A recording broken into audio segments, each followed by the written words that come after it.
Welcome back to this very special edition of Champion News Talk Radio, brought to you by championnews.net. Happy birthday, Mr. Roeser. This is our American Dream Jack Roeser, championing the American Dream edition of Champion News. And Jack, you are an engineer, an inventor, a philanthropist, entrepreneur, a committed sailor. And we were talking about Otto Homes. Michael Brown, what else did you want to say about Otto Homes? Well, I just wanted to add that these homes that they've invested in and fixed up, they're selling them at cost. Whatever it costs for them to make that new home. Well, we sell them and rent them both. Right, and, sell them and rent them. But this is not, my point is, this is not a profit-making venture. This is a philanthropic. This is purely to enhance the environment that their employees We're have actually to live breaking pretty much even on this thing. Yeah. But it's done a lot of good for the town, it's true. There's the value, though. So you're breaking even monetarily, but the value of having the homes brought to a more excellent level, and that inspires the other neighbors to do, like Michael, you were saying, it inspires neighbors to work on their homes and bring them up to a higher standard. And this is my point, that private enterprise does far more effective than the public sector any day. Well, it's more efficient with the funds.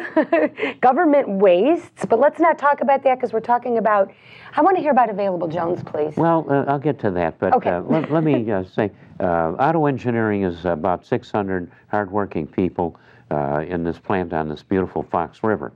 And we're manufacturing, and we're vertical. We're doing the designing and the assembly and the testing, and then we have a huge, marvelous machine shop turning out piece parts that look like jewelry. They're so beautiful finish. We do our own molding, stamping, assembly. We are a vertical plant here in state of Illinois, in the country of America. It ain't being done in China.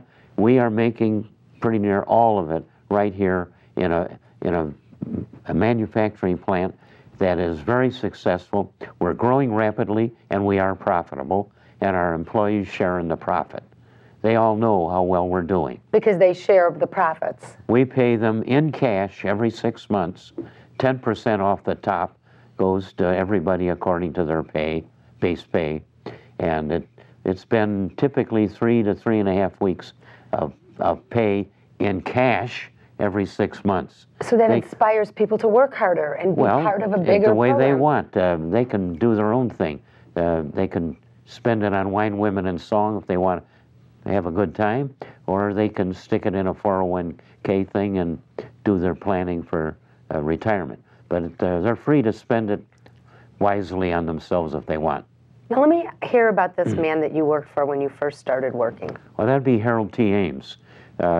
I was just a year out of college. I had a year working for Western Electric, and which was very interesting because by fate alone, I went into the plant in the Hawthorne Works in Cicero that Dr. Deming had done the full quality control thing in there. I'd taken a quality control course in college, but I had no idea that Deming had done his complete system for Western Electric there. And then, because General MacArthur, snatched Dr. Deming up and took him off to bring quality to Japan. That's why the manufacturing in Japan rivaled that of the AT&T system, which was very good quality. So this Mr. Ames, you speak highly of him. He kind of set you loose sometimes. A fraternity brother of mine had done a job during the war for Ames when they were building wings and fins for B-24 bombers over in La Porte. And so Kelly had gotten his respect by shutting him down. And Ames wanted to start a new business in aircraft switches. And he started with Bob Kelly, but Kelly quit to go back to college, and he recommended me for the job. So I took it little knowing. But I had to start at the bottom of building a company. Ames put me into a pinball plant where they made pinball machines. Well, I had a desk there and some leftover things to assemble from some switches that Lockheed Aircraft wanted built. But I found out there wasn't any business, and I'd never been able to sell a magazine in high school as a lousy salesman, but I had an air travel card, which there were no credit cards in those days. But with a big deposit, I could fly anywhere, and I only reported to Ames every 3 months. I could spend what I wanted and go where I wanted, and I went to every aircraft plant in the United States and got an appointment with the chief electrical buyer and with the chief electrical engineer. And I did that with every aircraft company, and I found out what they needed in aircraft switches, and I went back and designed them and started making them. And I got Sales Management magazine became a bit of my Bible to how you sell industrial stuff, and I became good at selling. I organized a national sales force, never having sold anything before. And this gentleman, Mr. Ames, he saw something in you, obviously. I had a report to him downtown. He had an office with one secretary, and he ate up businessmen every day. I saw people coming out of his office. They have 60-year-old men. Oh boy, their ears were torn off by Mr. Ames. But I thought, I'm never going to be one of those guys when I'm 60 years old. I'm never going to get beat up. But Mr. Ames was tough.